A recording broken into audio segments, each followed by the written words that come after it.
La fameuse règle des 183 jours en matière d'expatriation, la plus grosse incompréhension, c'est le sujet de cette nouvelle vidéo de notre chaîne AH Fiscalité et Finance, dans laquelle on va parler expatriation, mais au-delà de ça, on va parler stratégie d'expatriation.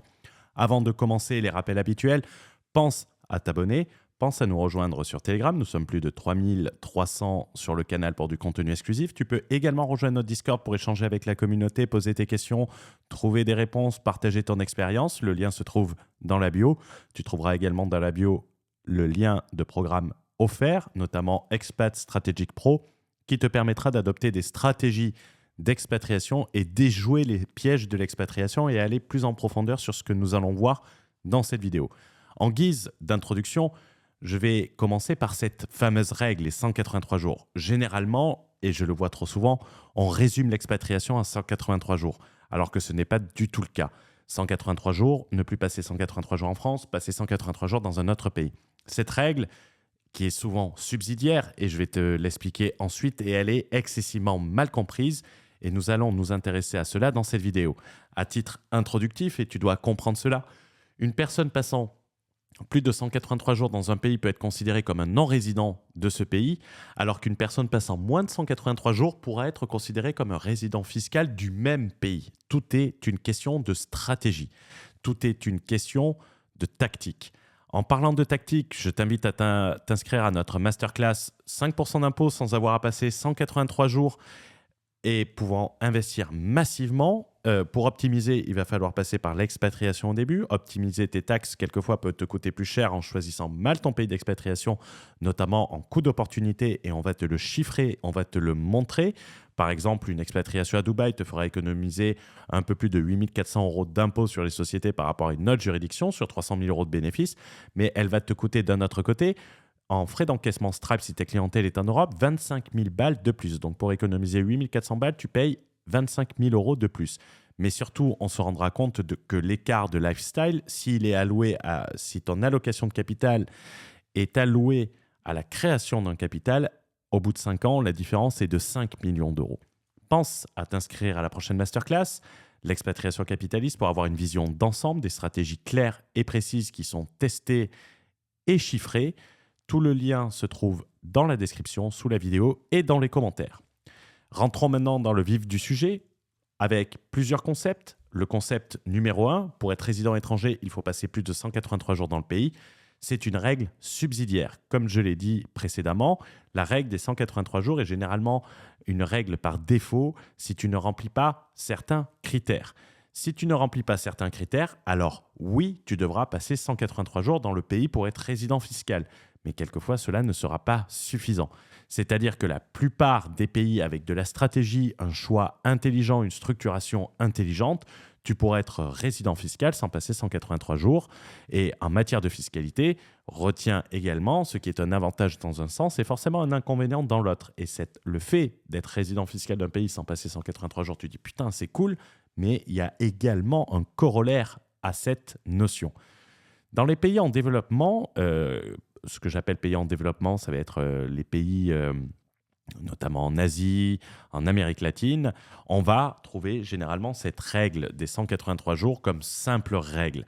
C'est ce que j'appelle généralement les centres de loisirs. Et si tu vas sur Expat Strategic Pro, je les qualifie de centres de loisirs en opposition au centre opérationnel. Le centre opérationnel, c'est là où tu dois avoir ta résidence fiscale, tes comptes bancaires, ta société, où tu vas pouvoir conduire tes principaux investissements et tu dois choisir cette juridiction d'une manière capitaliste.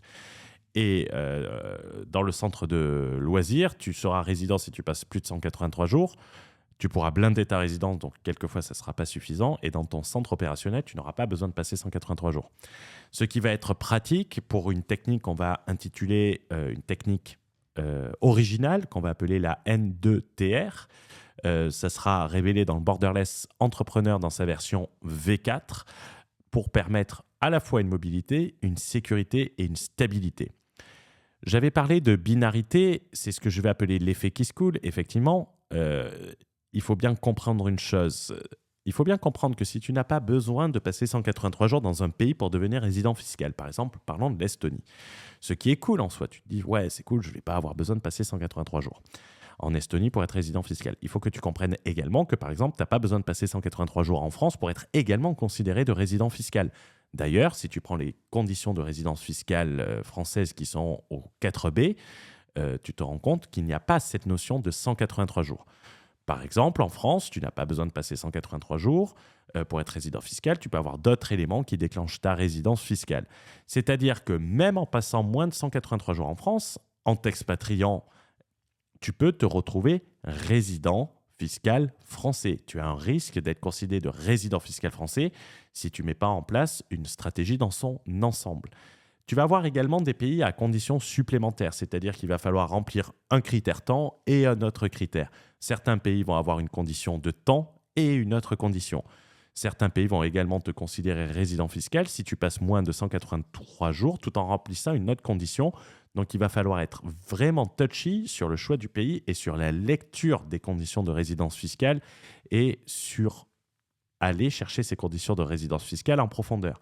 À titre d'exemple, pour illustrer, pas très loin de la France, vous avez un pays qui va vous permettre d'être résident fiscal en n'y passant qu'une seule nuit, mais en remplissant une série d'autres conditions. Cependant, être résident fiscal dans un pays, c'est bien. Tout est une question de pouvoir opposer cette résidence fiscale. Prenons 2 exemples en Amérique latine pour que tu comprennes bien ces pays à conditions complémentaires.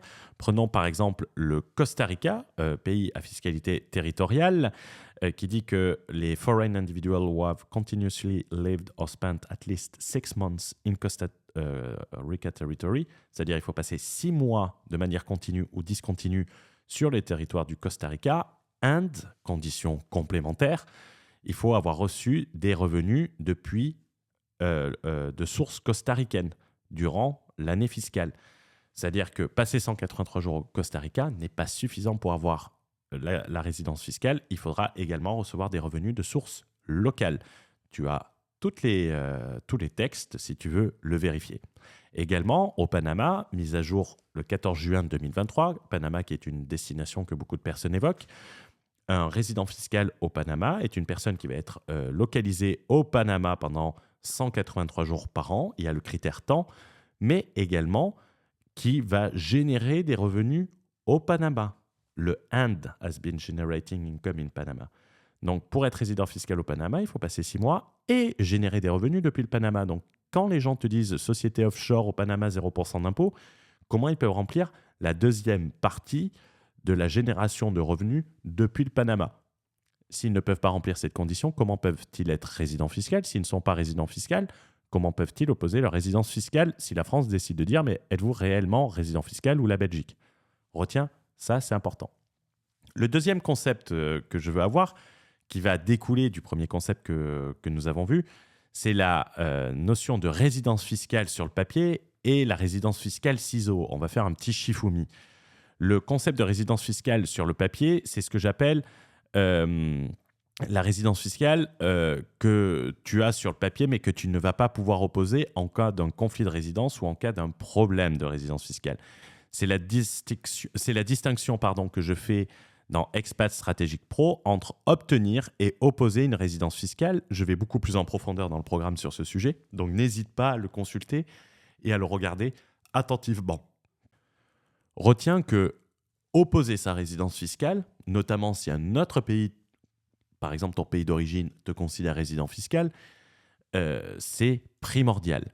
Si on prend un exemple illustratif qu'on a déjà traité sur la chaîne, qui est l'exemple de Chypre, beaucoup de gens souhaitaient s'expatrier à Chypre pour bénéficier du statut de 60 jours en disant « ouais, c'est cool, pour être résident fiscal, il faut y passer que 60 jours ». Tu as plein d'autres exemples que Chypre avec de la stratégie et qui sont beaucoup plus intéressants que Chypre, sans s'intéresser notamment aux conditions complémentaires associées à la règle des 60 days.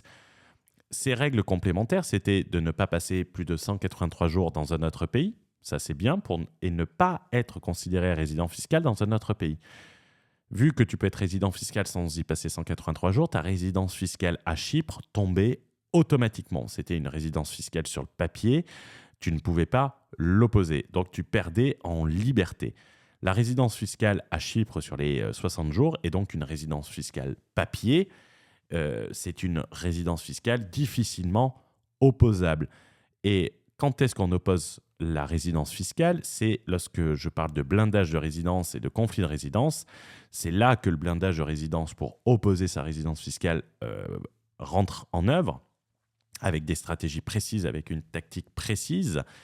Car si deux pays te considèrent comme résident fiscal, imaginons la France et le pays dans lequel tu es expatrié, par exemple l'Estonie, tu t'es expatrié en Estonie, il n'y a pas besoin de passer 183 jours si tu es bien structuré avec de la technique. Je vois beaucoup de gens qui ne comprennent pas la technique et qui font des erreurs grossières, mais bon, ils demandent à ChatGPT ou ils vont voir sur Internet ou ils écoutent d'autres personnes. Si tu mets un bon blindage de résidence, tu resteras résident fiscal en Estonie. Si tu n'as pas bien blindé ta résidence fiscale, tu deviendras résident fiscal français. Et ça, c'est très important à apprendre. C'est là que tu dois blinder ta résidence, la faire tendre au maximum vers ton pays avec des stratégies très simples. Désolé pour le coup de téléphone, j'avais oublié de mettre le téléphone en silencieux. Également, le troisième concept que j'ai envie d'évoquer dans cette vidéo, c'est la notion de résident au sens international. Retiens que n'est résident que celui qui paye des impôts. Si tu prends par exemple la convention fiscale entre le Panama et la France, tu pourras aller la vérifier dans Google, il est expressément dit qu'au sens de la présente convention, l'expression résidente d'un État contractant désigne toute personne qui, en vertu de la législation en vigueur de cet État, est assujettie à l'impôt dans cet État, en raison de son domicile, de sa résidence, de son siège de direction, de son lieu d'enregistrement ou de tout autre critère de nature analogue. On va jusqu'au bout, on regarde la dernière phrase. Toutefois, cette expression ne comprend pas les personnes qui ne sont assujetties à l'impôt dans cet État que pour les revenus de source situés dans cet État. Donc, les pays où tu vas avoir 0% d'impôt et les pays où tu vas avoir une fiscalité territoriale et que tu ne vas pas être imposé sur tes revenus au niveau mondial, tu ne seras pas résident au sens international. Ce qui entraîne, tu vois, par exemple, et je parle de stratégie, une attention particulière à la façon de te rémunérer. Dans certaines juridictions, tu vas avoir des revenus, que ce soit les dividendes, les intérêts, les royalties, qui ne vont pas être taxés ou qui vont être taxés à 0%, ce qui revient exactement au même, soit dit en passant. C'est par exemple le cas dans la juridiction H1. Donc il va falloir faire attention à la façon de se rémunérer, à la structure de ton paye-plan, pour que ça soit le plus efficient possible et surtout le plus sécuritaire possible. Et également, dans le cadre d'une expatriation pour les retraités dans des pays qui ne taxent pas les retraites, cela peut avoir une incidence. Ça a déjà été le cas avec des gens qui étaient expatriés en Thaïlande, ça a déjà été jugé en 2012. Ça a été le cas également au Portugal avec le NHR qui a poussé le Portugal à décider de taxer les retraites de 10% parce que sinon tous les retraités qui étaient implantés au Portugal et qui payaient 0% d'impôt sur leurs retraites privées, parce que les retraites privées sont taxables dans l'état de résidence et pas dans l'état de source, contrairement aux retraites publiques, c'est obligé le Portugal de mettre des nouvelles règles par rapport à ça. Donc, attention à votre structuration, attention à votre stratégie, pensez à tout si vous voulez avoir le maximum de liberté. Le contenu que tu vas devoir voir en plus de cette vidéo et que je te recommande fortement, la première vidéo, c'est comment payer 0% d'impôt en 2024 où on va parler fiscalité territoriale avec les fameuses LLC américaines. Je t'ai mis le lien en haut à droite. Et également la notion, une introduction à la notion d'expatriation capitaliste en 2024, ce pays dont personne ne parle, qui coche toutes les cases en matière d'expatriation, qui va te permettre de gagner en liberté, qui va te permettre de ne pas être loin et de rentrer régulièrement, et qui va te permettre de blinder facilement ta résidence fiscale. Il n'est de si bonne compagnie qu'il ne se quitte, donc il va être temps pour moi de conclure. On retient une chose, c'est qu'une expatriation, ce n'est pas seulement 183 jours, c'est tout sauf 183 jours dans la plupart des cas. C'est un ensemble de critères, c'est un ensemble de stratégies qui vont te permettre d'être libre. Pour en avoir conscience, il faut en avoir connaissance, et ce, en amont des problèmes. Il faut mettre en place des stratégies pour te sécuriser et capitaliser à fond sur ton business et ne pas avoir de mauvaises surprises. Si tu veux mettre en place un ensemble tactique et gagner en liberté, je rappelle qu'un ensemble tactique, c'est un ensemble de stratégies, tu trouveras le lien du Borderless Entrepreneur dans la description si tu veux vraiment faire les choses correctement, pas pour la morale, mais pour ta liberté et pour capitaliser au maximum. Je te souhaite une excellente journée, une excellente soirée et on se retrouve dans une prochaine vidéo. N'hésite pas à laisser un commentaire pour me dire ce que tu en as pensé. N'hésite pas à partager cette vidéo sur tes réseaux. Ça nous aide avec le référencement. Et n'oublie surtout pas de balancer un like. Ciao, ciao!